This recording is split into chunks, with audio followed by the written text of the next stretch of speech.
Good morning, guys. We're gonna call this pajama time.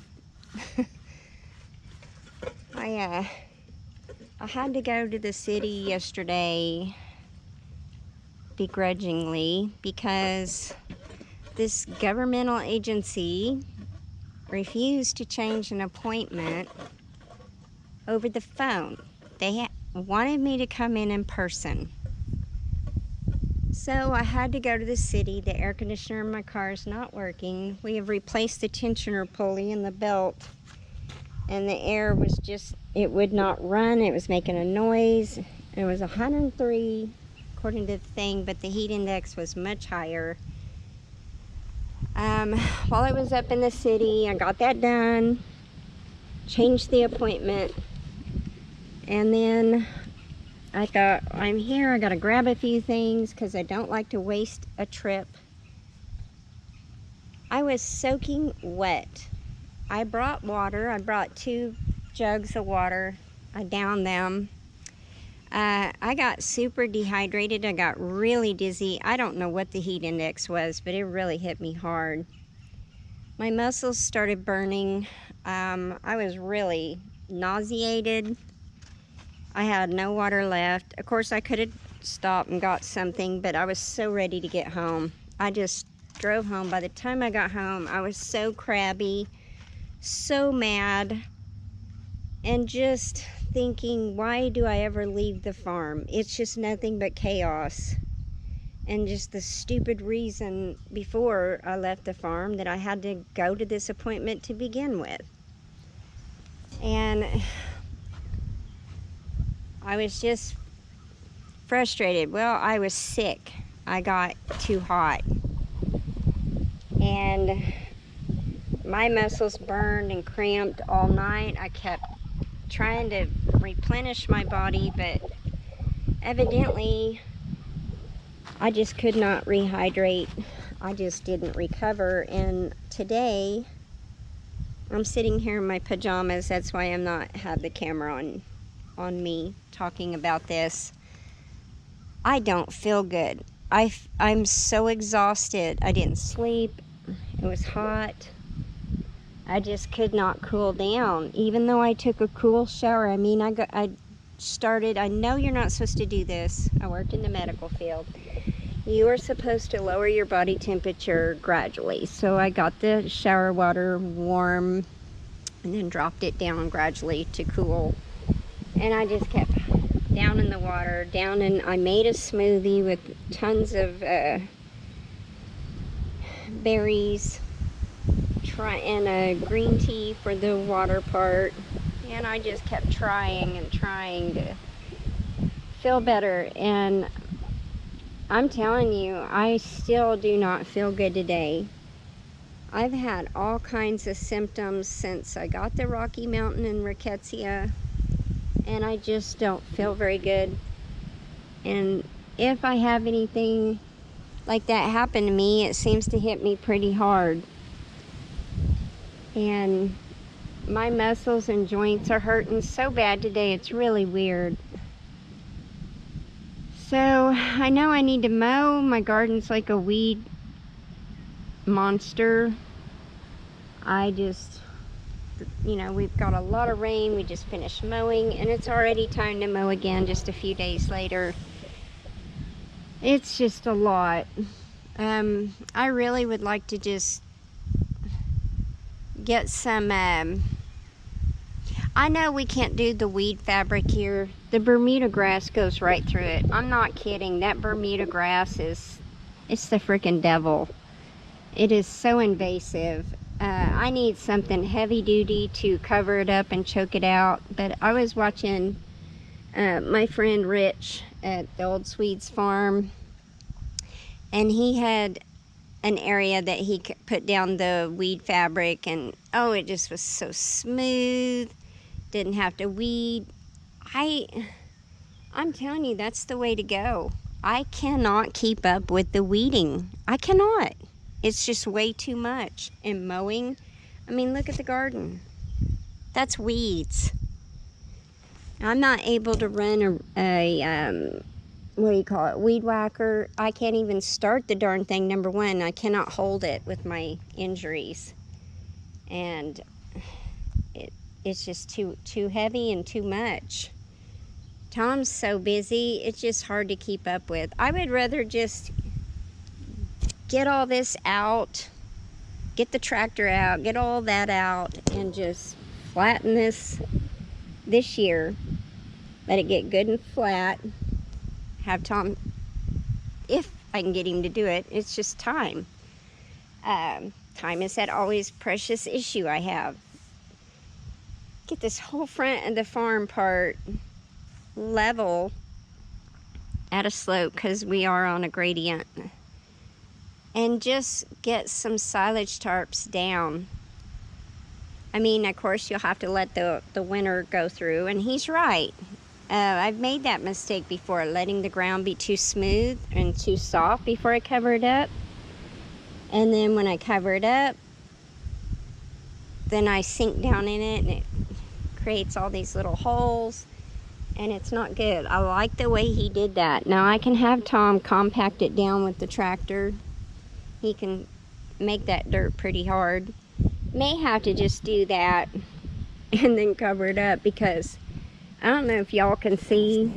I may take y'all for a tour. Not today, I'm just too drained. On the fence line, just the trees and the weeds growing up. It wasn't like this before the fire. I'm not kidding. I don't know what that fire did. It emerged all kinds of stuff, and it grows like it's on steroids and fertilizer, and I don't fertilize. It's just insane what a fire will do. No wonder some of these places burn their fields. It just regenerates that land, and it emerges everything that's in that soil, which I just wish that fire never happened.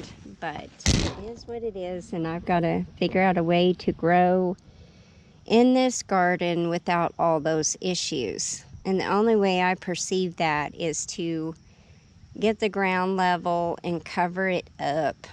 Not to mention the venomous snakes. You know, I can't see them. They blend in with the ground, and I really can't see them.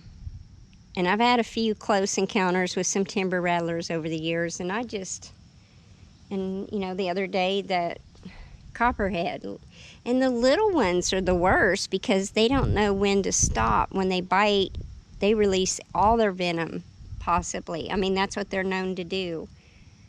So that, I don't know, they might have littler fangs, but you get more venom. The bigger snakes had the bigger fangs, so I don't know which would be worse, really. I just don't want to have that encounter. You know, I know that they can climb, I know they can get in the top of the raised beds, but I would rather have the ground covered and be able to see them when they're on the ground. I think I hear some thunder. And then just watch real close the top of the raised beds.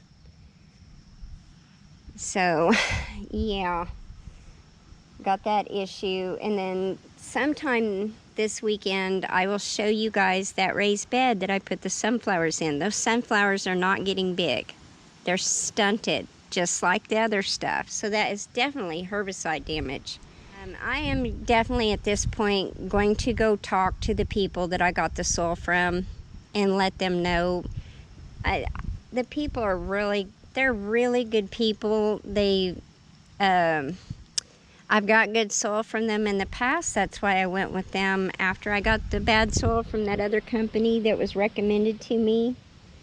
And the reason I had to go with that other company is because the one company that I was used to dealing with was sold completely out. They had no soil, so I had to go with the other company. And that soil was herbicide damage. So it's year 3, and I still can't get any soil, or I still can't get anything to grow in that soil either. I'm definitely going to be contacting both of them. I've documented it very well on YouTube. I have not given the names of the company because I honestly don't feel like it's their fault. I know this company said they get the soil from somewhere else. So they may not even know that there's herbicides in it. But I definitely need to go talk to them, because I did talk to some other people and they had the same issue. Well, I'm in my pajamas and the neighbor's mowing, and he will kind of come by my garden here shortly. And so I'm gonna get the dog in and go sit, kind of relax a little bit this morning, maybe drift back to sleep if I possibly can for just a little bit. I'm not lazy, it's just I don't feel good, and I know I've got to take care of myself, and I got to see if I can hydrate. I did another smoothie, trying to get some breakfast and all that. So anyway, guys, I will let you go before my neighbor wonders what I'm doing in my pajamas. I'm well covered. It's not like, you know, I'm sitting out here with half undressed, but it's just kind of wish we were out where I could do this and nobody could see me. Oh, and see the trees that grow in through these fences? We've got several of them all the way down. We got to get this side all the way to there cleaned up too. But my husband said since we're running into a lot of the venomous snakes, he's thinking probably this winter we'll be doing a lot of heavy duty cleaning up on this farm and getting the brush taken care of and getting things done to try to prevent venomous snakes. Of course, they can just come anyway. It doesn't matter. When the farm was cleaned up, we didn't have the debris down. We had the rattlesnakes and copperheads, so they just are out here. But anyway, I better go. Y'all have a blessed day, but I just wanted to talk to you because I took 2 things of water and that just was not enough. I still got severely dehydrated and my clothes were soaking wet, and I'm not a big sweater, but that's how humid it was. And my face was red and I was throbbing, the back of my neck was throbbing and the back of my head was throbbing, and I knew I was dehydrated, and I was very snappy. I snapped at Tom when I got home. I just wanted to, and I had to cook dinner, and I fixed something really fast, and I ate barely anything, and I just kept trying to hydrate and then take the shower, get the jammies on. I sat on the couch for a while just trying to cool down, and it just wasn't enough. So if you plan on going to the city and you think you're not going to be gone that long, take a darn ice chest. I'm serious, with plenty of water, or you know, your electrolytes like your liquid IV or something. And I'm out of that stuff. I'm waiting on mine to come in. So yeah, take care of yourself so you don't end up sick like me. Be careful in this heat. Stay safe, you guys. It's a crazy place out there.